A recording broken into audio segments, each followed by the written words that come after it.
Umdlali we-Orlando Pirates omtsha ufumana imvume yokusebenza. Ukanti ngenqaku lethu lesibini amagqibela kankqoyi yendebe yethu University sele elungile.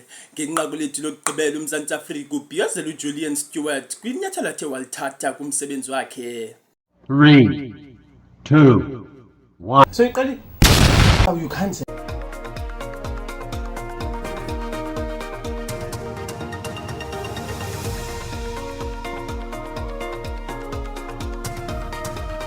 Ndithi manibulise kunini wonke emakhaya, sondelani sizwe sikaphalo ndiniphakela indaba zesiXhosa kanye ngolulwimi lwenkobe.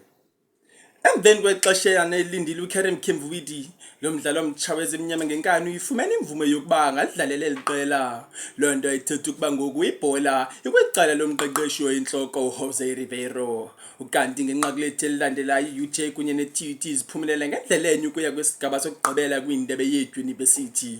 Omabini lamaqela aphumelele ngamapenalty kwaye kuphindeka okwesizini edlulileyo apho athi adibana yaze yaphumelela iTUT njengeentshatsheli zendebe yethu University.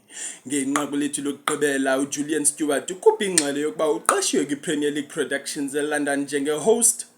Lo msebenzi ebesebenzela uSuperSport United ngaphambili kwaye isizwe soMzantsi Afrika simbonise inkxaso engummangaliso kunyathelo lakhe. Ukanti bangabuza ukuthi benetheko okanye indibano, nceda ufikelele kule nombolo okanye kule email ngaphezulu ukwenzela ufumane inkonzo kwelona zinga liphezulu. Ndigalele ngazo kwade kwaphuke ukuhlanganisa de ibele xesha elilandelayo kamnandi.